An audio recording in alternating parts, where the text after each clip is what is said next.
Alors, cette semaine a été clairement une semaine noire pour les clubs français en Ligue des Champions et encore plus pour le Paris Saint-Germain qui a mis en difficulté sa place dans le top 8, même si on espère que ça va bien se passer. Il s'est passé beaucoup de choses pendant cette semaine de Ligue des Champions. C'est ce qu'on va voir dans cette vidéo.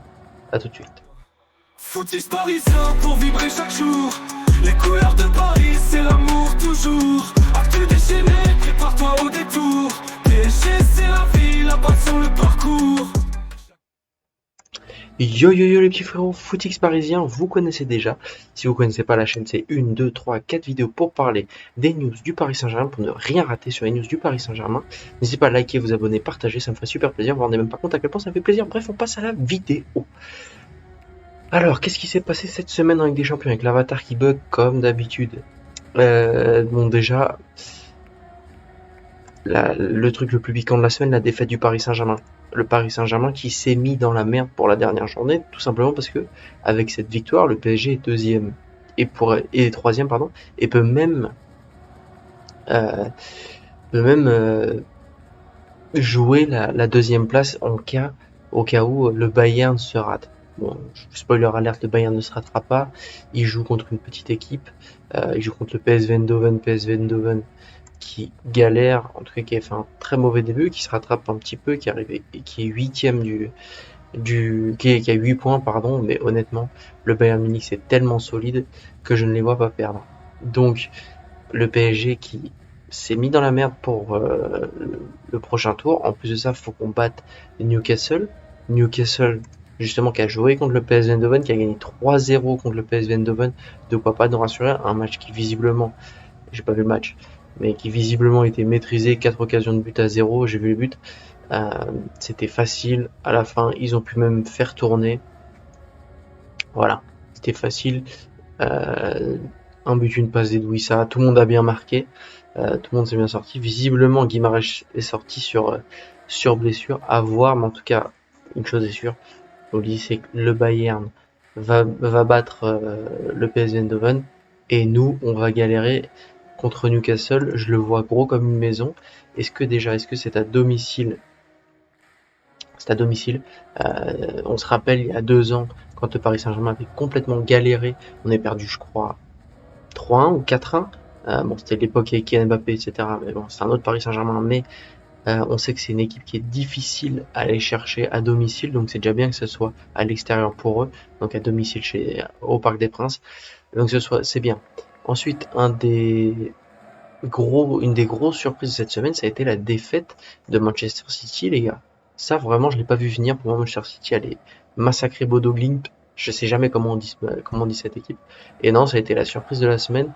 Bodo Glimt qui pourtant était loin dans les classements. Bodo Glimt, c'est seulement sa deuxième victoire. Ah non, ils ont fait 3 nuls. C'est sa première victoire en Ligue des Champions. Je pense. Moi, il peut avoir 6 points. Ah non, oui, ils ont 6 points. Bon, bref. C'était un sacré match qui a fait débuter cette folle semaine de Ligue des Champions avec une mauvaise performance, mine de rien, de Donnarumma.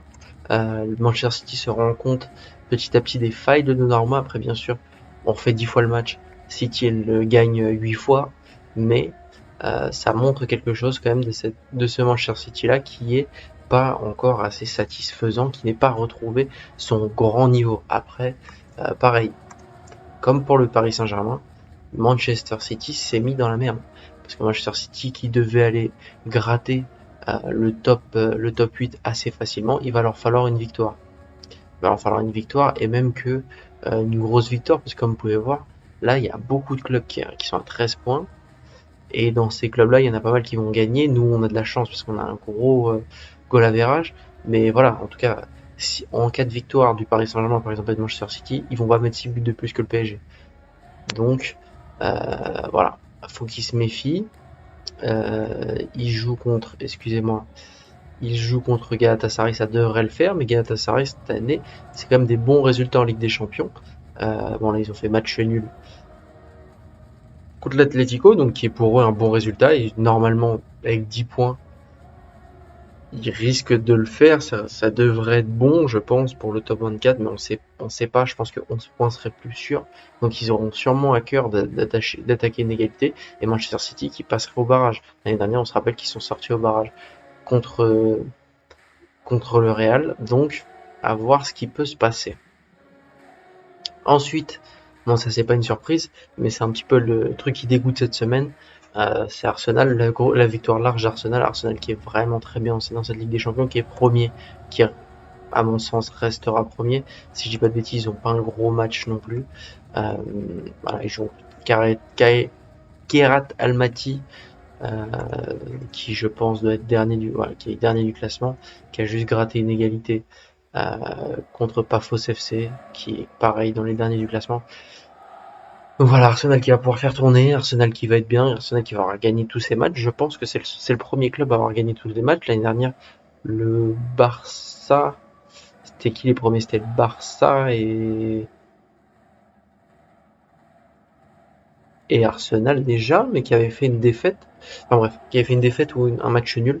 Je crois que le Barça avait fait un match nul l'année dernière, donc ça serait une première dans ce nouveau format de Ligue des Champions. À voir ce que ça a donné en tout cas. Arsenal sera premier du classement, ce qui dégoûte parce qu'on aurait espéré que ce soit le Paris Saint-Germain qui soit premier. Euh, donc voilà, ils vont bénéficier de cet avantage de toujours recevoir à domicile sur la phase retour, donc sur les retours, et ce qui pourrait bien les avantager. Ça pourra peut-être les avantager, mais bon, comme on sait, Arsenal sera toujours à un moment donné, et ça va arriver en cette fin de saison, je vous le dis, ça va arriver. Aussi, l'autre gros résultat, et ce qui fait un peu de peine pour un club français, quand Marseille a perdu 3-0, ça m'a fait plaisir. Quand je vois le Monaco, l'avatar qui fait pas de n'importe quoi. Quand je vois Monaco qui perd, ça me fout les boules, c'est un club que j'aime bien parce que c'est un club français et voilà, c'est tout. Mais bon, grosse victoire du Real qui a réussi à se relancer, à voir ce que ça va donner ce week-end. Et le Real qui s'assure presque une place dans le top 8. 15 points, bah, c'est même assuré une place dans le top 8. Bon, à part si vraiment tous ces clubs-là gagnent, voilà, ce qui m'étonnerait. Notamment, en plus, si je dis pas de conneries, eux aussi, bon, ils jouent contre le Benfica qui est mieux en cette fin de Ligue des Champions, mais bon, qui est pas non plus, c'est pas le grand Benfica non plus, quoi, hein. C'est clairement pas le grand Benfica, même si je les vois pas dans le classement. Voilà, ils sont 29e, ils ont fait 2 victoires, mais là, ce soir, ils ont perdu contre la Juve. Voilà, Mourinho je ne suis pas sûr que Mourinho va rester. Aussi, je vous ai mis ce match Olympiakos contre le Bayern Leverkusen parce que c'est pour montrer que notre victoire contre le Bayern Leverkusen est un petit peu à remettre en question. C'est vraiment un Bayern Leverkusen assez faible. Cette victoire ne vaut pas grand-chose, ne veut pas dire grand-chose du niveau de jeu du Paris Saint-Germain. Il y a aussi un autre gros match, Tottenham contre le Borussia Dortmund. Bon, ce carton rouge un petit peu tôt qui a un petit peu ruiné les espoirs du Borussia Dortmund. Mais c'est un gros match parce que les deux clubs avaient 11 points et donc Tottenham a pris une bonne option dans ce top 8. Il va falloir quand même être sérieux lors du dernier match. Ils jouent contre Francfort, ça devrait le faire. Et par contre, Dortmund, eux, bon, certes, ils seront très certainement le top 24, surtout avec 11 points, mais je les vois mal aller battre l'Inter. L'Inter qui est descendu 14e du classement, qui a enchaîné 4 défaites de suite en Ligue des Champions, qui avait très très bien commencé avec des champions parce qu'ils avaient fait tous leurs matchs contre des équipes très très faibles et qui depuis ne s'en sort pas en Ligue des Champions, donc à voir, mais bon, pareil, eux aussi ils sont qualifiés, ils n'ont pas besoin de stresser. Ensuite, Chelsea contre le Pafos FC, Chelsea qui devait faire une victoire pour essayer d'accrocher ce top 8, chose faite, donc voilà, c'est la première en Ligue des Champions du nouveau coach. La semaine prochaine, ils vont jouer contre Napoli, ça va pas être facile, surtout que le Napoli aura besoin de ses points, car ils sont 25e, donc ils vont chercher une victoire. À voir, ça pourrait être le plus gros club éliminé. On va voir ce que ça va donner. Aussi, bon ça j'en ai déjà fait une vidéo, vous n'hésitez pas à aller voir la vidéo si jamais vous l'avez pas vue, la défaite de Marseille qui mine de rien les met aussi dans la merde parce que Marseille a 9 points, mais Marseille joue contre Bruges qui pourrait leur passer devant en cas de victoire. Simone, voilà, il pourrait être dans la merde et il pourrait se faire rattraper, notamment parce que Bruges a gagné 4-1 ce soir, enfin hier soir, quand vous verrez la vidéo, je vais la poster demain, mais là je la fais le soir, a gagné 4-1, enfin un très bon résultat pour eux. Après, c'était contre Kairat Almaty, donc ça veut pas dire grand-chose non plus. Kairat Almaty qui enchaîne les défaites en même temps. C'est déjà bien pour eux de jouer avec des champions, ils jouent contre le Real Madrid, c'est déjà très très beau. Mais voilà, donc c'est un peu tous les enjeux, tout ce qui s'est passé sur cette Ligue des Champions, sur cette 7e journée de Ligue des Champions, tous les enjeux à venir sur la prochaine journée de Ligue des Champions. Je referai une vidéo pour parler un petit peu plus des enjeux et pas uniquement des résultats de cette semaine de Ligue des Champions. N'hésitez pas à me dire ce que vous en avez pensé, et si vous pensez que le Paris Saint-Germain va réussir à passer dans le top 8, aussi pour vous ça va être galère. Donc merci à ceux qui ont écouté jusqu'au bout, merci d'avoir liké, partagé. Et merci à ceux qui like, partagent et s'abonnent, ça me ferait super plaisir. Vous vous rendez même pas compte à quel point ça me fait plaisir. Ça, je le dis à toutes les vidéos, à chaque fois que je vois un like, un abonnement, même un commentaire, ça fait toujours hyper plaisir. N'hésitez pas à faire ça. Ciao, ciao les gars.